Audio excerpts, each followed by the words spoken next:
করে আমরা 495টি উপজেলায় 495 জন ক্রিয়া অফিসার, আমাদের জেলা ক্রিয়া অফিসার রয়েছে আমরা জানি, কিন্তু আমরা উপজেলা পর্যায়ে ক্রিয়া অফিসার নিয়োগ দিতে চাই। কারণ ক্রিয়া অফিসারের মাধ্যমে আমরা যে খেলাধুলাকে বাধ্যতামূলক করবো 4th শ্রেণী থেকে, সেখানে আমাদের ক্রীড়া শিক্ষককে নিয়োগ দেওয়া হবে এবং সেই ক্রীড়া শিক্ষক আমরা প্রথম পর্যায়ে দেখা গেছে যে আমাদের বাংলাদেশে প্রায় 1,48,000 প্রতিষ্ঠান রয়েছে। এতগুলো ক্রীড়া শিক্ষক আমাদের নাই, বা আমাদের এত স্পোর্টস ব্যাকগ্রাউন্ডের ক্রীড়া শিক্ষক আমরা পাবো না।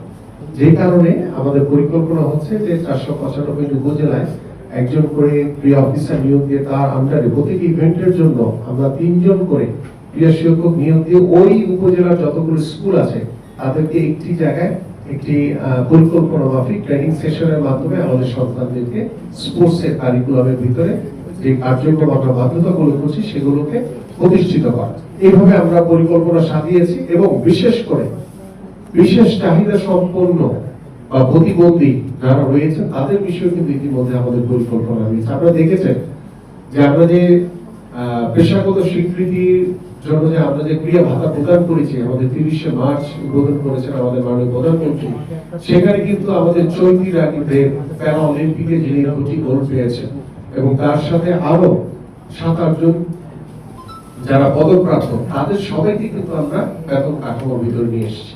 সো আমরা যারা প্রতিবন্ধী তাদেরকেও আমরা সমান সুযোগ দিচ্ছি। তাদের মাধ্যমে আমরা চাই যে শুধু ঢাকা কেন্দ্রিক না, আমরা সেই মানুষগুলোকে যারা এই সমাজে কিছুটা অবহেলিত, যাদেরকে অনেক সময় বের করতে আমাদের বাবা মারা অনেক সময় হয়তো লজ্জিত হন, আমি মনে করি যে এখন আর লজ্জিত হওয়ার সময় নেই, তাদেরকে এগিয়ে দেন। কারণ তাদের মাধ্যমে বাংলাদেশের সম্মান আরো মাথা উঁচু করে দাঁড়াবে। কারণ তারা যখন প্যারা অলিম্পিক থেকে গোল্ড নিয়ে আসে, কিন্তু আমাদের যারা সুস্থ তারা কিন্তু আমরা এখন পর্যন্ত অলিম্পিক লেভেলে পৌঁছাতে পারি। কিন্তু আমাদের সেই বিশেষ চাহিদা সম্পন্ন বাচ্চারা বা সন্তানরা, আমাদের যারা যুবকরা রয়েছে, যুবতীরা রয়েছে, তারা কিন্তু প্যারা অলিম্পিক থেকে আমাদের জন্য অনেক বড় বড় পদক নিয়ে এসেছে। তো আমরা এইভাবে তাদেরকেও সমান সুযোগ দিচ্ছি। বিশেষ করে আমরা শুধু ফুটবল গ্রাউন্ড, আমাদের এখানে একজন প্রশ্ন করেছেন ফুটবল গ্রাউন্ডের বিষয়ে। আমি কিন্তু ইতিমধ্যে আমার বক্তব্যের মধ্যে দিয়ে আপনারা বুঝতে পেরেছেন যে আমরা তৃণমূল থেকে কিভাবে খেলোয়াড়দেরকে তুলে আনতে চাই। সবাই যে খেলোয়াড় হবে এমন কোনো বিষয় না, আর একটা সুস্থ জাতি আমরা গড়ে তুলতে চাই।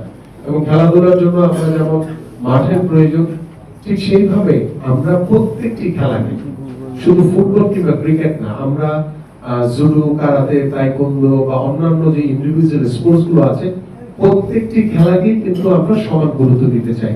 আমরা দেখেছেন যে 30শে মার্চে আমরা ক্রিয়া ভাতা প্রদান করেছি, সেখানে কিন্তু গ্রাম খেলে, গ্রাম তাদেরকেও কিন্তু আমরা এই বেতন কাঠামোর ভিতরে নিয়ে এসেছি।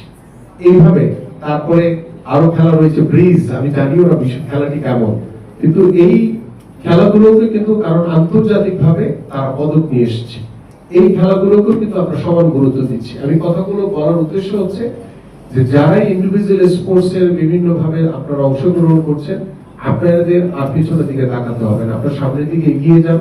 আমরা সকল খেলাকে সমান গুরুত্ব দিয়ে আমাদের মাননীয় প্রধানমন্ত্রী আগামী বাংলাদেশে আমরা একটা ক্রিয়া বান্ধব দেশ হিসেবে আমরা গড়ে তুলতে চাই।